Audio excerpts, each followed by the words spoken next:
there shall come forth a rod out of the stem of Jesse, and a branch shall grow out of his roots.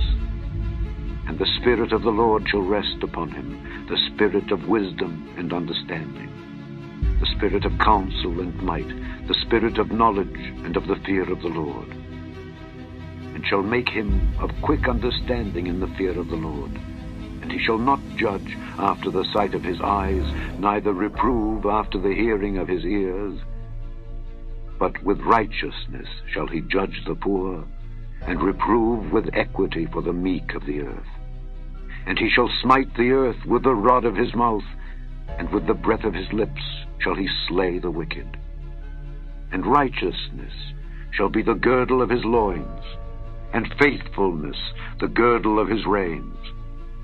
The wolf also shall dwell with the lamb, and the leopard shall lie down with the kid, and the calf and the young lion and the fatling together. And a little child shall lead them. And the cow and the bear shall feed, their young ones shall lie down together, and the lion shall eat straw like the ox. And the sucking child shall play on the hole of the asp, and the weaned child shall put his hand on the cockatrice's den.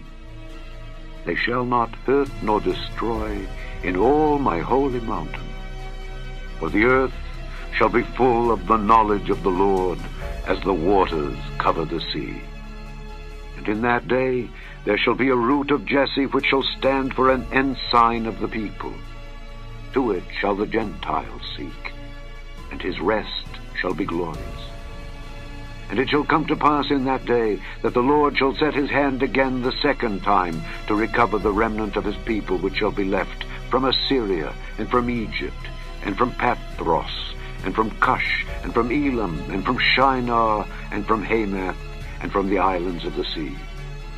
And he shall set up an ensign for the nations, and shall assemble the outcasts of Israel, and gather together the dispersed of Judah from the four corners of the earth.